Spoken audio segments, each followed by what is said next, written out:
yang kalian dapatkan dari dua kata itu? Ada yang mau jawab? Menjaga lingkungan. Nah, boleh, bisa. Ada lagi nggak?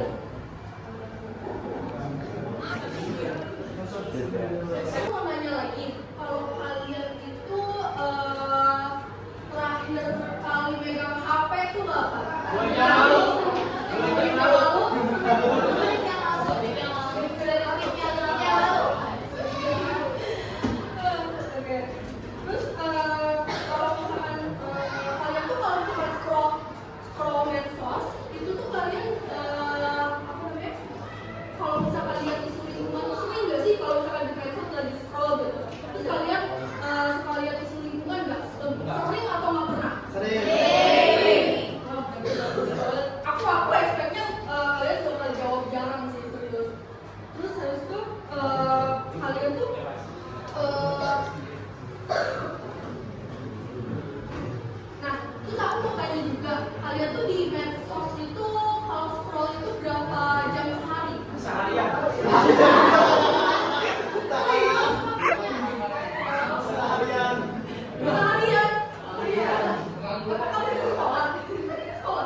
Dari video, foto, meme kan, apalagi kalian sering lihatnya.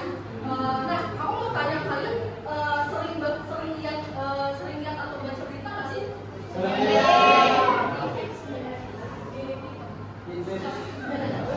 Kalau misalkan kayak kalian tuh kayak ya mungkin kalian sering lihat ya kalau misalkan lewat gitu. Tapi kalian pernah nggak baca beritanya itu kalian secara sadar itu untuk mencarinya gitu? Kayak kalian tuh kayak apa sih yang terjadi gitu? Sering. Gila, kalian keren banget.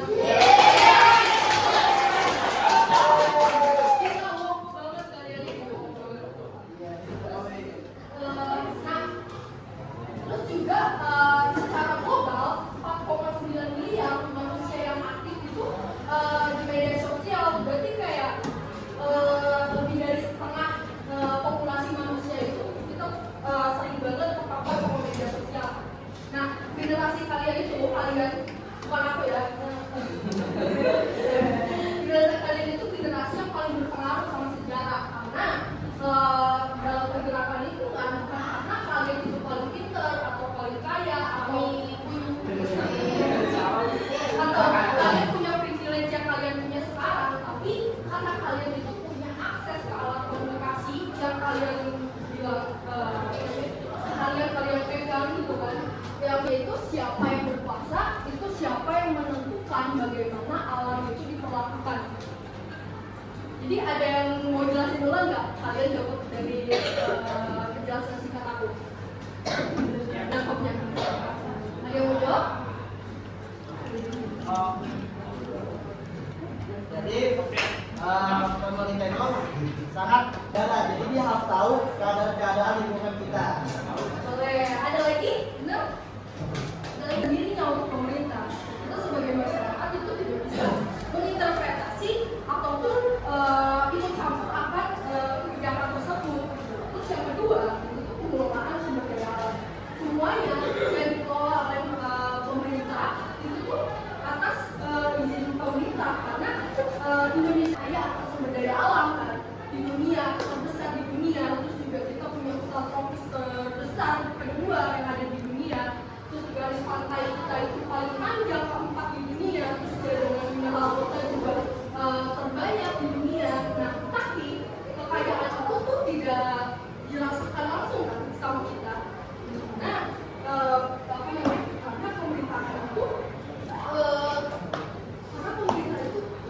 mau apa namanya untuk menguntungkan mereka sendiri gitu, masuk ke mereka sendiri karena tidak ada proses yang transparansi, proses yang melibatkan masyarakat. Terus yang ketiga, hak partisipasi masyarakat. Kan ini sebagai kita tuh, kalian tahu kan kalau kita negara demokrasi, Ya. kalau misalkan kita itu sebagai warga negara demokrasi, apa yang harus kita dapatkan? Apa hak kita dari pemerintah itu? Ada yang bisa jawab? Oh, yang ketiga. Ada yang mau jawab? Hak kita sebagai masyarakat di negara demokrasi itu apa? Menyuarakan suara. Ya, ada lagi? Apapun itu, hak kita semua. Ya, lagi, ada lagi nggak?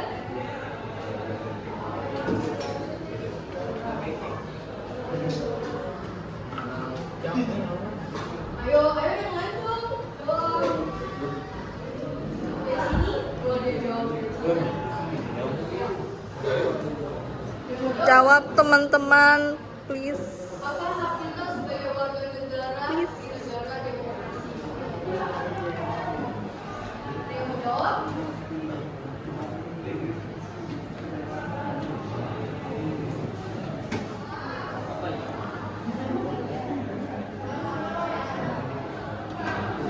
Oke, adek.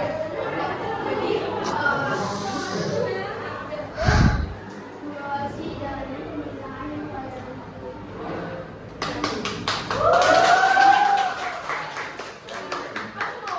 Kita tuh harus mengawasi. Atau kalian emang nggak pernah dengar gitu? Nggak pernah dengar.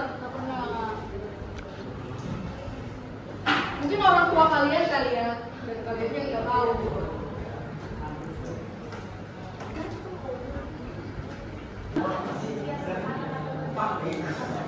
Enggak apa-apa, keluarin aja. Oh, aku nggak bakal ngajak karena kita ini kalau belajar kan, nggak ada yang benar, nggak ada yang salah kalau di rumpun ilmu sosial. Ayo, ada yang mau jawab?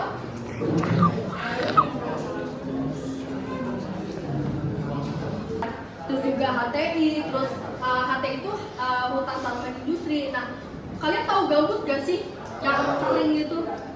Kan itu biasanya dibakar kan ya. Nah, gambut itu dibakar karena membakar adalah cara paling murah untuk membersihkan lahan kan.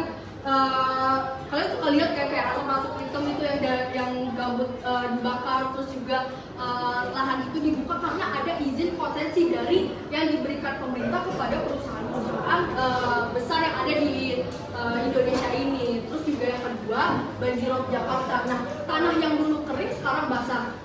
Itu tuh adalah keputusan politik. Kenapa? Karena selama puluhan tahun pengambilan air tanah secara masif itu dibiarkan oleh industri, terus oleh hotel, oleh gedung bertingkat, gedung bercakar langit yang ada di Jakarta. Nah, jadinya air tanah itu yang tersedot itu membuat tanah Jakarta itu ambles. Itu bisa aja terjadi di tahun 2050 Jakarta akan tenggelam karena tidak ada apa yang tanah resapan air menyerap ke dalam tanah gitu. Terus juga gedung bercakar langit yang banyak sekali. Kalian tuh kalau di Jakarta lihat kan kanan kiri, depan belakang, atas bawah gitu. Maksudnya di atas itu kan banyak gedung bercakar langit kan. Nah, terus juga yang ketiga, nah polusi udara. Nah kan kalian tahu kan Jakarta, Bekasi itu tuh masuk kota yang polusi udaranya tuh udah parah banget kan. Terus bahkan Jakarta itu aku pernah dengar di yang Jakarta itu bisa mengalahkan Beijing, bahkan juga mengalahkan Mumbai. Kalian tahu kan Mumbai di mana? Di India. Jakarta mengalahkan Mumbai dan juga mengalahkan Beijing. Beijing kan Cina kan. Cina kan kalian tahu kan sebagai negara dengan penduduk terpadat di dunia. Terus juga salah satu kontributor terbesarnya adalah PLTU. Kalian tahu PLTU?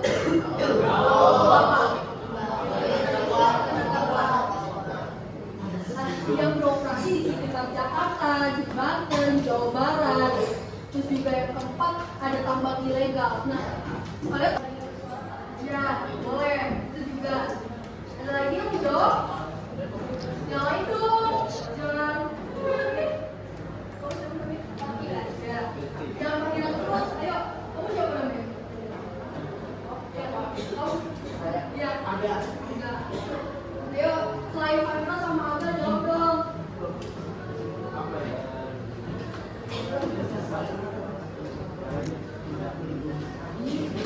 Ayo guys, jawab Asbun juga nggak apa-apa.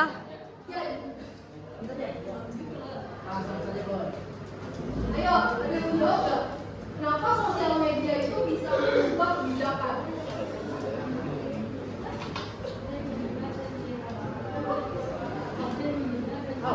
Ya, bisa. Ada lagi? Ya, bisa juga. Ada lagi nggak yang mau jawab?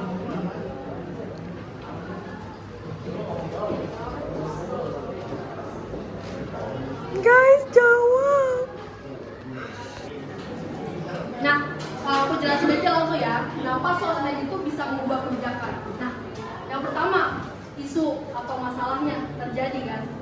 Terus, yang selanjutnya ada yang berani bersuara. Satu orang bersuara.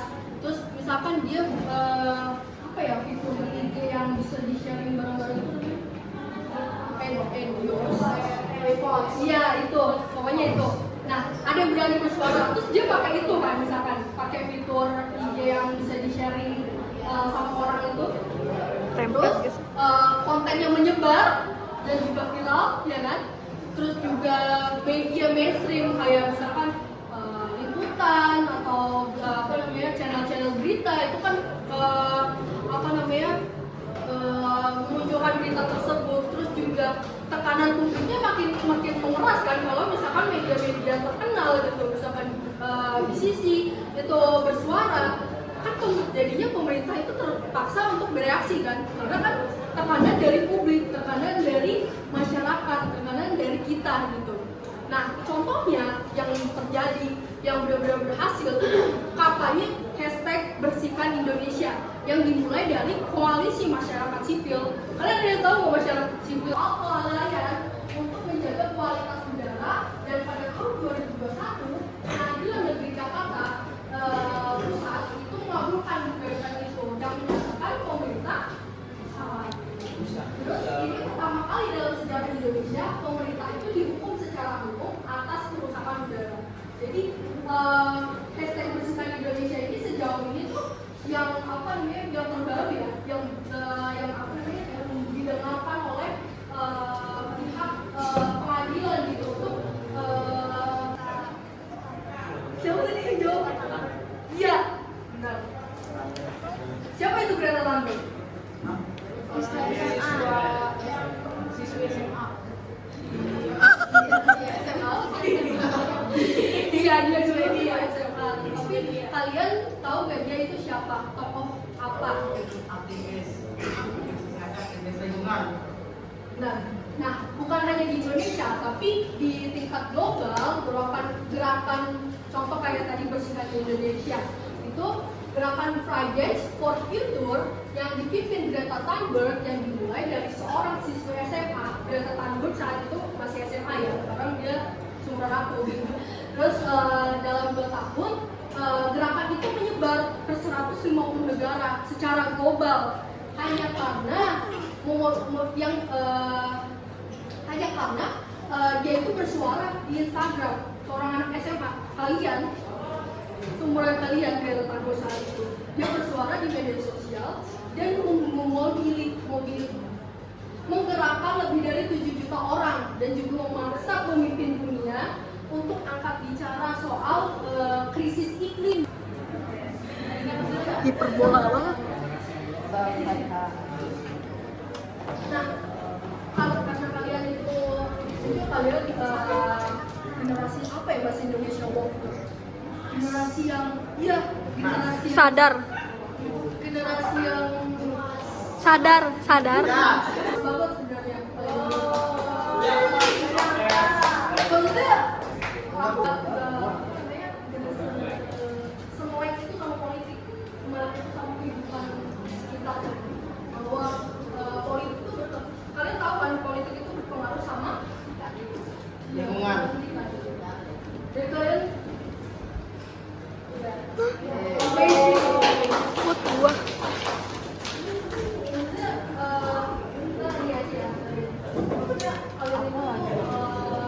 sebagai generasi penerus bangsa gitu kan, kalian karena siapa lagi gitu selain kita yang bisa apa namanya Kasihan sampai.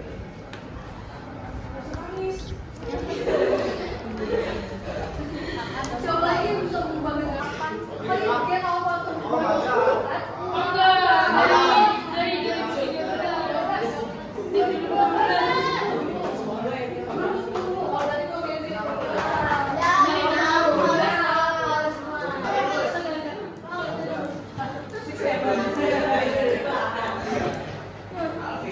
ini 2010 ya kalian tuh Saya mau nanya kak, menurut kakak tentang Bahlil itu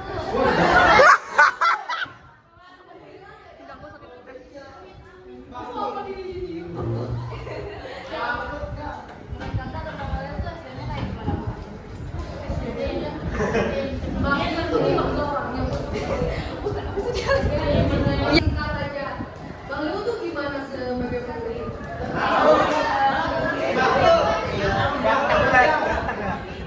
Kalian berani banget sumpah. Beliau. Langsung aja dulu. Apa tadi?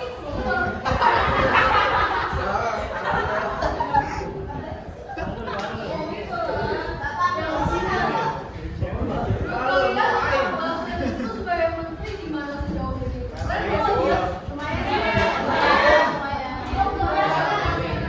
Keren kan dia?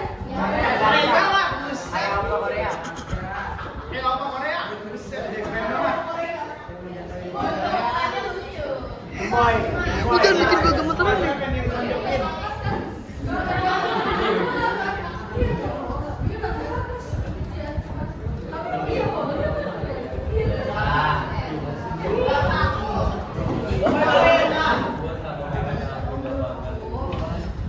Menteri kan adalah pembantu presiden. Jadi Pak Bahlil itu mungkin melakukan semua ini ya amin. Sebenarnya gimana ya ngomongnya? Aku takut ini.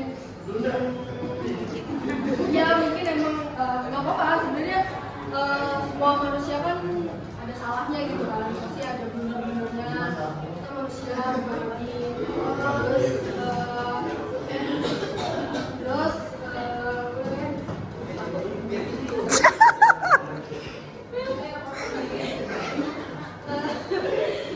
karena kan tadi aku udah bilang menteri itu pembantu presiden, berarti dia melakukan apapun itu atas perintah presiden. Sekarang kalau menurut kakak Prabowo gimana? Bukan salah alam, tapi salah manusia pasti kalau banjir ya. Kecuali kalau gempa, jadi itu kita nggak bisa ini ya. Kalau gempa, kalau banjir, ya karena kan kalian baca nggak berita pas lagi banjir itu banyak banget kayu-kayu, iya kayu-kayu yang ada, iya golongan kayu kan. Karena menurut aku itu karena di Aceh itu kurangnya pohon dan karena kan kalian tahu kan kalau sawit itu nggak bisa nyerap air sebanyak pohon biasanya kan. Nah, jadi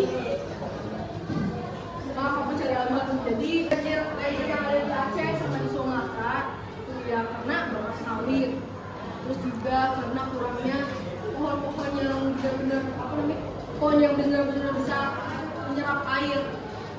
Dan kalian juga pas yang golongan kayu itu Apa di Indonesia kecolongan tambang ilegal? Gue yang tolong. maksudnya kecolongan itu gimana? Itu kayak Tiba-tiba di tambang gitu. perizinannya kak.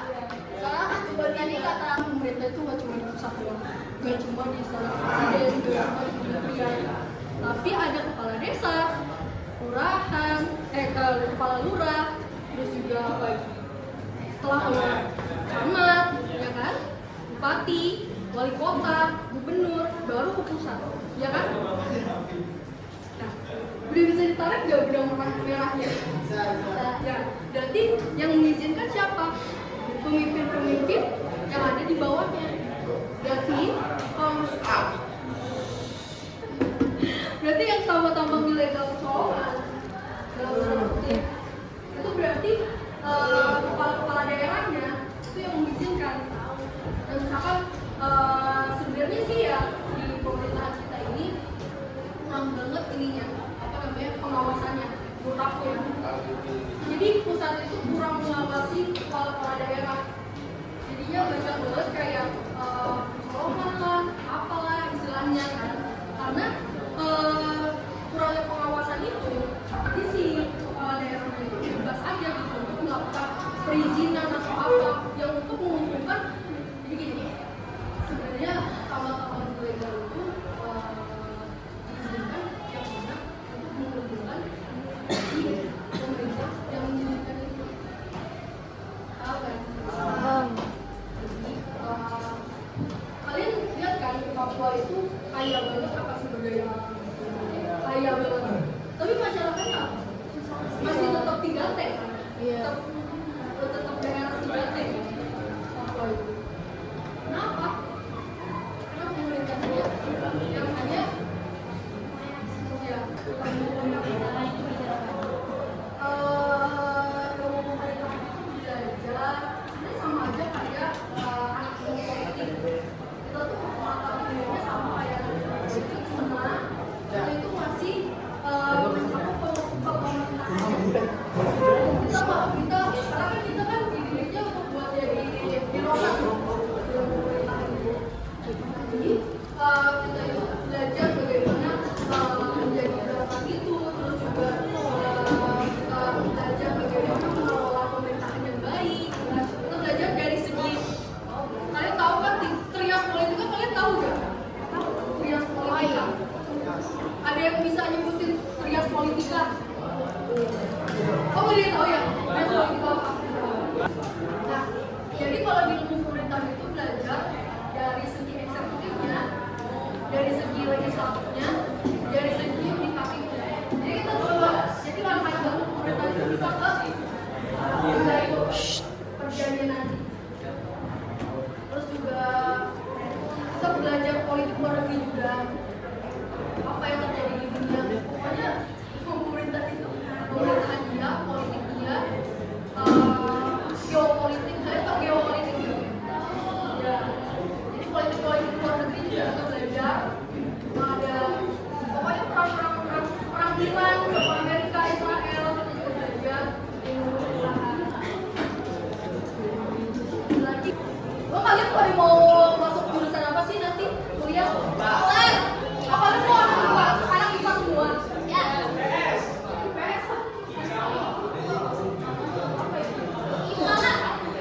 Ya udah IPS, emang mau jadi mau kemana?